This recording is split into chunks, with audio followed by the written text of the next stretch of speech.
I'm Nathan, and I am a drug addict. I haven't got to say that in a while. Okay. So, I have no idea what I'm doing. Well, as far as never been to this meeting. What's the format? How long? What's 30 minutes? Yeah. Okay. All right. And so, step 11. Oh, there's Tommy.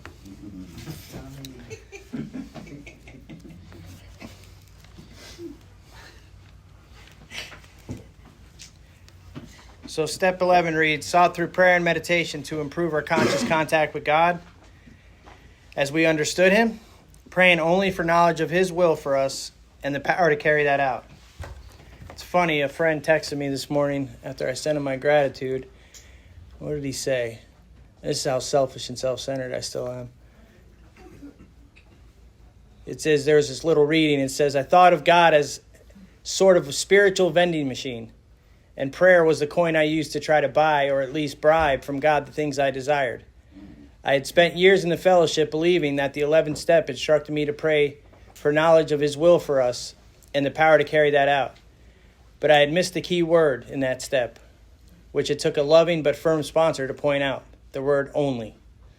So I'm supposed to pray only for his will for me and the power to carry that out, right? Only for knowledge of his will. And I don't know if you guys are anything like me. I come into this thing, I don't want to say I didn't believe in God, but I was terribly indifferent, you know. I could really care less if there was a God, if there wasn't a God. I spent my, pretty much my entire life mocking people or making fun of them if they believed in God. I thought a spiritual way of life was for a bunch of squares. And, if you started talking about God, I would cringe. It says in our literature, bristle with antagonism, right? And don't even say like the word Jesus around me. I'd be, that made me really uncomfortable.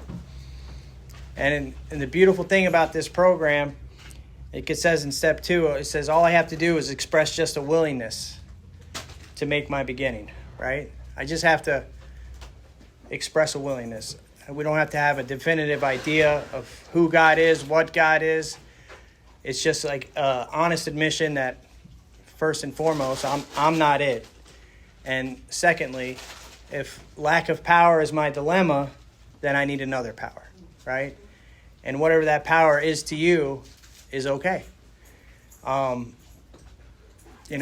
used all the things when I first got in here. I used the universe and energy and all that silly stuff. I mean, it wasn't silly to me then, and I don't think if you believe in that now, it's silly either. But it's funny looking back and seeing just the evolution and how, as I go through this process, as I reach step 11, how much of those prejudices and those old ideas just kind of shed. They just kind of go away. And because it's really difficult to argue the fact that there is a power working in my life when I could be hopelessly, desperately haunted, consumed, and controlled by substances for 25 years. And then when I just express a willingness to believe, all of a sudden that obsession is removed. That's before I even get into this work. The obsession's removed.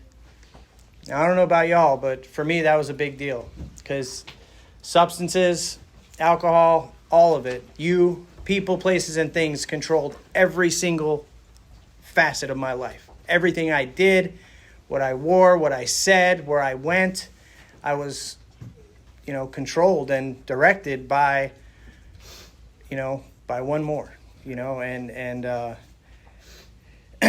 So I get to this step and, hopefully I've done an honest and thorough 5 and 6, and which I did this time. And I was reading, Don M. says, the book I read every morning, great AA. He says 5% of the 11th step is done in the morning, and the other 95% is done throughout the day. Because when I first came in here, I believed that, getting on my knees, praying in the morning, asking God to help keep me sober, that was enough of a conscious contact with God. And maybe that was at first, right? But as the years go by, I've grown to not only want to grow closer to this power, but it's something that I long to do, right? Because, I promise you, for the first year or two, I was just really following instructions because I was just desperate enough to take some suggestions for the first time in my life. And what happens is I form these habits, I form this connection, and what I see is that, what once was a flimsy reed is a loving and powerful hand of God, right? What does that mean? That means that I was grasping at straws. I had no idea what God was or who he was or how, going through these steps would take away my prison problem or my lack of girlfriend problem or my lack of money problem, which I thought was, what was wrong with me, and I get here and I also, I think that drugs and alcohol are really my main problem. But I put those down and I realized I got a much deeper issue than drugs and alcohol. Drugs are the solution to my problems. And I have something much more deep-rooted. And it takes all of this work. And it takes, constantly working 10, 11, and 12 for me to, stay close to the solution. Stay close to this power on a daily basis. So, I know everybody in here doesn't have books. And I'm just winging it because I don't know how y'all roll in here. So,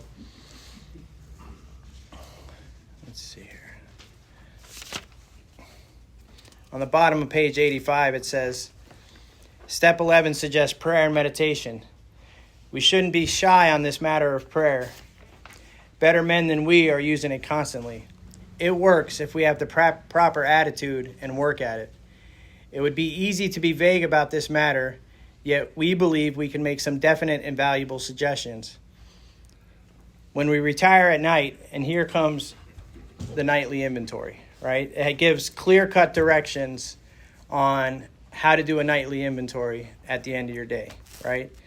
I've heard a couple speakers say, it says when we retire at night, so, we would think that this is something we do, right before we go to bed.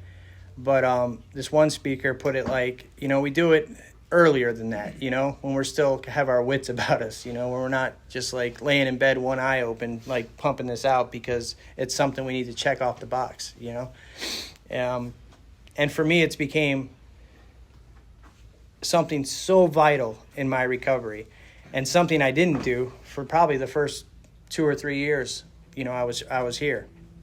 And,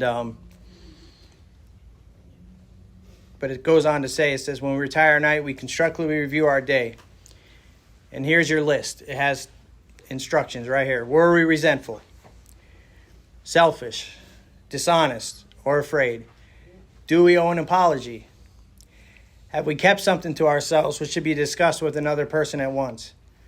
Were we kind and loving toward all? What could we have done better? Were we thinking of ourselves most of the time? Or were we thinking of what we could do for others, of what we could pack into the stream of life? But we must be careful not to drift into worry, remorse, or morbid reflection, for that would diminish our usefulness to others. After making our review, we ask God's forgiveness and inquire what corrective measures should be taken. Now, that's not the end of the 11th step, right? The end for me, the end of that inventory comes when I wake up in the morning, I go through my routine, and then when I'm writing, I bring that corrective measure from the night before into my day. I choose to write a letter directly to God every morning. And this comes from a guy that would make fun of somebody that did that, right? And then it goes on to say, on awakening, let us think about the 24 hours ahead. We consider our plans for the day. Before we begin, we ask God to direct our thinking, especially asking that it be divorced from self-pity, dishonest, or self-seeking motives. Under these conditions, we can employ our mental faculties with assurance, for after all, God gave us brains to use. Our thought life will be placed on a much higher plane when our thinking is cleared of wrong motives. In thinking about our day, we may face indecision. Not me. We may not be able to determine which course to take. Here we ask God for inspiration, an intuitive thought or a decision. We relax and take it easy. No big deals. Right, Josh? We don't struggle. We are often surprised how the right answers come after we have tried this for a while. And here comes some promises. What used to be the hunch or the occasional inspiration gradually becomes a working part of the mind. And here's a warning. Being still inexperienced and having just made conscious contact with God, it is not probable that we are going to be inspired at all times. We might pay for this presumptions and all sorts of absurd actions and ideas. Nevertheless, we find that our thinking will, as time passes, be more and more on the plane of inspiration. We come to rely upon it. We usually conclude the period of meditation with a prayer that we be shown all through the day what our next step is to be, that we be given whatever we need to take care of such problems. We ask especially for freedom from self-will and are careful to make no requests for ourselves only. We may ask for ourselves, however, if others will be helped. We are careful never to pray for our own selfish ends. Many of us have wasted a lot of time doing that, and it doesn't work. You can easily see why. I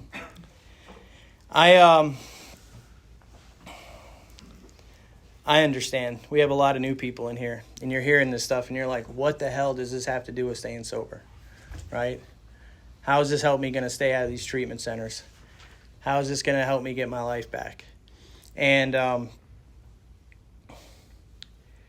there is a point in my recovery when I switched from self-reliance to God-reliance, right? Because I am selfish and self-centered by nature, still to this day, right? I'm laying in bed and I'm thinking, damn, I got to go up here tonight at 7 o'clock. I have my first thought, always selfish, right? And then I say a prayer, because I toe the line. I can snap back into self-reliance very quickly. And it is this practice, actually practically applying step 11 into my life on a daily basis, where I can stay aligned with God's will for me and not Nathan's will. Back to the inventory.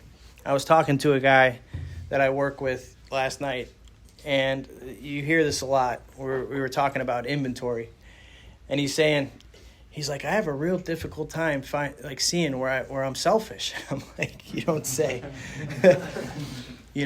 And I will say there are days when I'm like, damn, where was I selfish, and then all I have to do is go back to how was I self-centered, where was I sitting in self-pity. There's all different types of selfishness that pervade and kind of enter into my day, if I choose to look at it, from a different angle.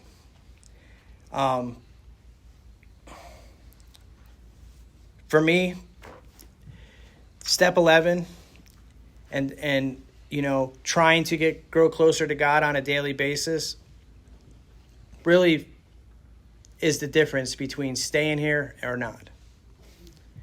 I don't know if you guys ever heard the saying, if you're not happy in AA, you're probably doing it wrong, right? Mm-hmm. And I think a lot of that starts right here. Because I can, I get into this thing and I start getting things back. I get the car back, I get the relationship back, I get the job back, and I start thinking that I'm doing something, right? That I've figured it out. And it's staying active and working with others and doing the nightly inventory, reading on awakening, bringing this stuff into my day that keeps me humble, but also keeps me awake to the miracle of recovery and what gave me that recovery. Left to my own devices, I never know what direction I should go. I mean, I have big plans and ideas, but they always end kind of with the same. So, let me see here. I'm going to read the rest of this. As we go through the day, we pause when agitated or doubtful and ask for the right thought or action. We constantly remind ourselves we are no longer running the show, humbly saying to ourselves many times each day, "Thy will be done." We are then in much less danger of excitement, fear, anger, worry, self-pity, or foolish decisions. We become much more efficient. We do not tire so easily, for we are not burning up energy foolishly as we did when we were trying to arrange life to suit ourselves. It works, it really does. We addicts, are undisciplined, so we let God discipline us in the simple way we have just outlined. But this is not all. There is action and more action. Faith without works is dead. The next chapter is entirely devoted to step 12. I have written in here, step 11 is to our thinking as step 1 is to our drinking, right? I also have written up here, I'm not a victim, I'm a servant. And another thing I have that written over here is step 11 is the practical application of step 2 and 3. I sometimes wonder, what took me so long to kind of get to this space where I'm at, where I understand that the most important relationship in my life is my relationship with my higher power. I guess, worldly clamors, getting all the external blessings back, it has a tendency to distract us. And, I was definitely guilty of that, because there have been periods in my recovery where, my relationship with God was definitely, subpar at best, right? It was more like a please and thank you, God, right? I'd ask God to help me in the morning, and I'd thank him at night. And as the result, I was easily disturbed, right?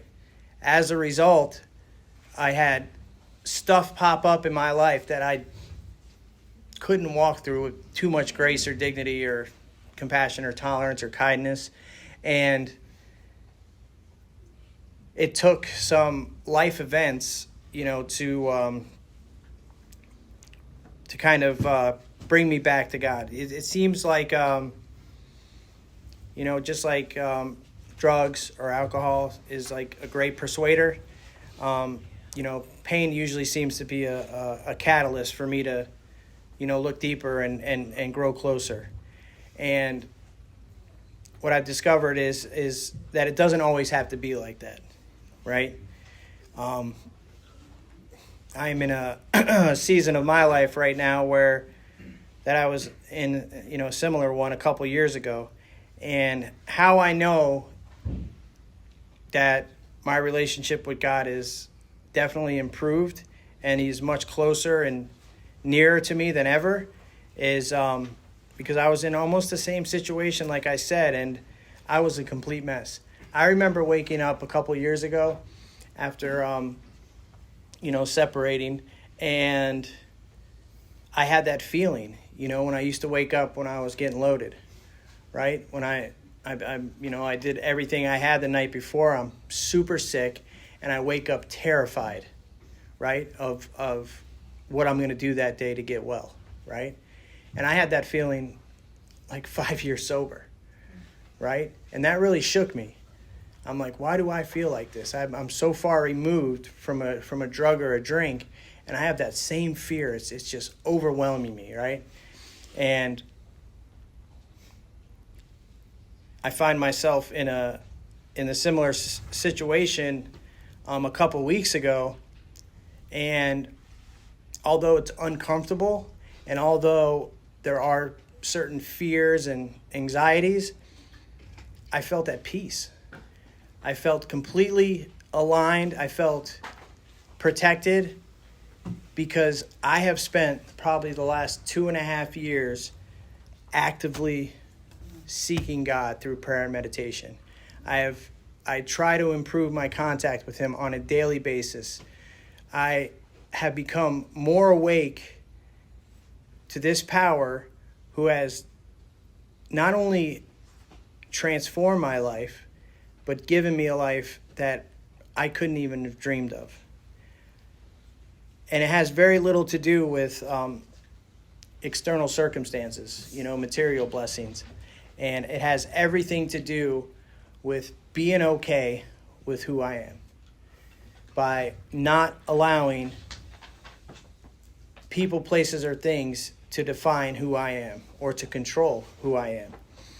It's but there's work to be done, right? And I found that if I am not busy building this relationship with God, I am going in the wrong direction, right? And it's like, when my first couple years, I kind of got stuck on doing, step 1 and 12, right? And, the importance of this whole program as a whole is it really comes to fruition. It really culminates, in these last 3 steps. And it is a way, especially through the nightly inventory, to keep me accountable, to keep me continuing to look at myself, continuing to share a piece of me with a few selected individuals on a nightly basis, and they do the same. And when I do that, I'm able to see the patterns. I'm able to see just how sick I still am. And to understand that, this recovery deal is a journey, right? There is no, stopping point. I haven't arrived. And it is, step 11 has given me the freedom to continue to dig deeper, to see parts of me that, still need work on. And being humble enough, to put that down on paper, or in my case, phone, and share it with another alcoholic. And what's cool is, my sponsor, he's been sober forever, so he don't really send me his inventory. But I'll be damned if every time we talk, he don't pick something out of that inventory that I send him every night and hold me accountable for it, or ask me how I'm doing with this. It is a practice that I rarely miss, and I never thought, like if I would have saw myself, 7 plus years, when I first started this thing, I would have laughed myself out of the room. God is the very foundation of my entire life today. And if God is that foundation, then why aren't I pouring into that relationship, right? What am I doing on a daily basis to grow closer to the very thing that not only saved my life, but gave me life, right? And it's, but if you're anything like me, it's easy to get distracted. You get sober and you have some time, you get very busy, right? You have work, you have relationships, you have kids, whatever the case might be. And you pour into them, and then wonder at the end of the day why you're disturbed or you're lacking tolerance or patience. And thankfully, through life's happenings and little nudges, I've gotten into a space where I know that the first thing I must do on a daily basis is turn to this power that is my solution. Without it, I have nothing. And if that's the case, then I better be doing what I have to do on a daily basis to make sure that I'm doing my part. It says at the end of this chapter, faith without works is dead, right? And you hear that all the time, and it's just like a little, cliche saying.